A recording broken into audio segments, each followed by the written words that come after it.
Hi there, class of 2025 parents and students, perhaps. Well, here we are. Well, I should tell you this, Deacon John Wilson, Education Enrichment Director for West Andrews Church, where Pastor Charles Blake is my pastor. God bless you, Pastor, if you're seeing this. Um, well, here we are. It's getting to be the middle of April, and you're realizing some of you have already decided on the school you're going to send your student to, and I pray that that worked out well for you.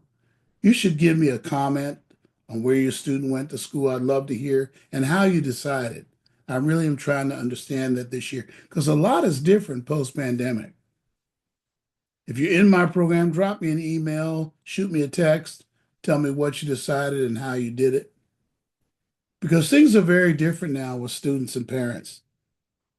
This is a big decision for students, parents. I agree. But I never had to say that usually. I always see it as a decision for you too. It is not potentially, it is going to be a career and life altering decision for you, perhaps. If your loan is going to be 200, 300,000, it's going to affect you. So let's talk open and honestly about where you could be. Parents, you could be in a place where you want to give your student what they're asking for, because you've done that consistently post-pandemic.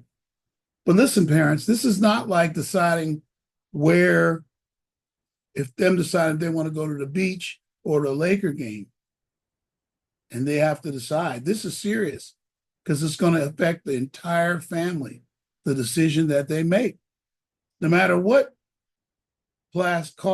income classification and level that you're in. So you visited schools and you realize the private school pitches in their open houses are way better than the state schools like CSUs and even UC, because they have more money to spend on those pitches. With them, they've got to raise their enrollments. They're private organizations. They could lose millions. So they put on some pretty good uh, programs for students to help them to decide. So I expect a private school to be more attractive to you.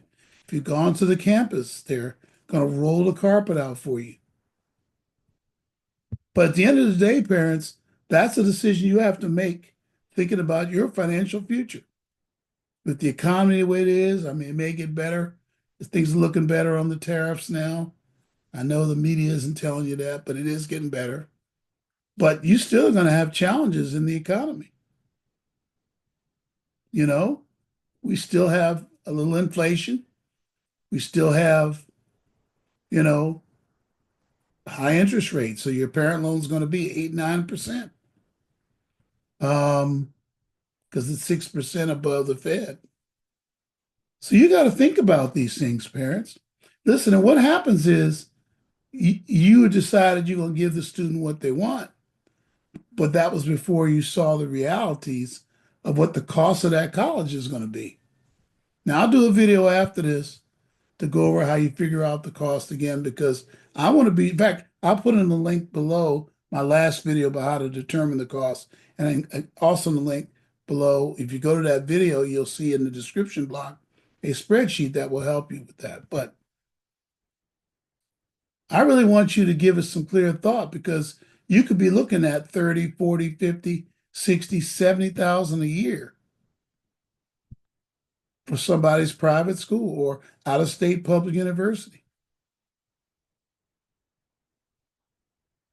I know since the pandemic, we wanted to see what our youth want first and make sure they agree. And that's all fine, but they don't pay for college. I don't think any student's going to have the kind of money, no matter if the school is affordable, to even pay for college. Now, I'll do sessions on what do you do on the loan and how you manage the loan. But right now, it's about the decision that you're going to make and how it will have just as much implications on you as it will in your youth. You'll have implications on both.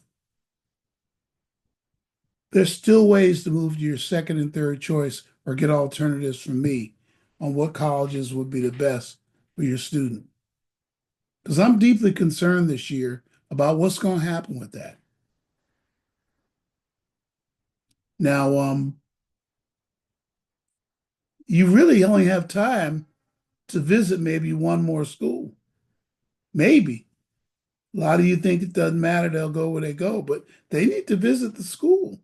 So now if you've had 18, 19, 20 schools on the list, you're starting to see that, and even if some of them look good to you cost-wise, you can't visit them all.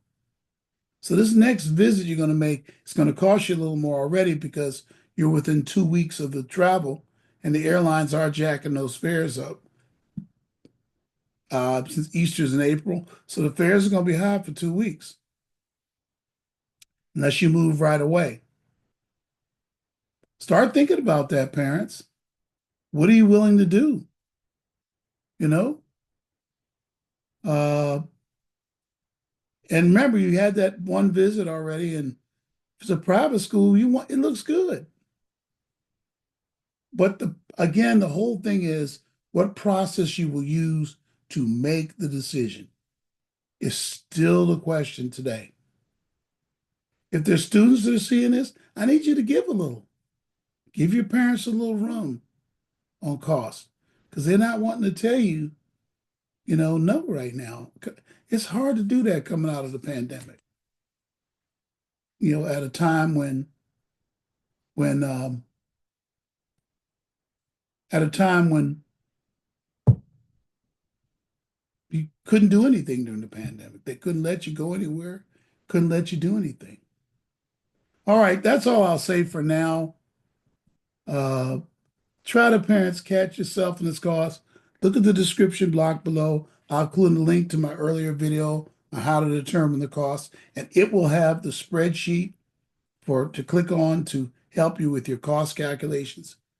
And next video will be if you found two colleges that are acceptable costs, how do you decide between the schools? That's what I want to do in my next video. Thank you very much. God bless you now.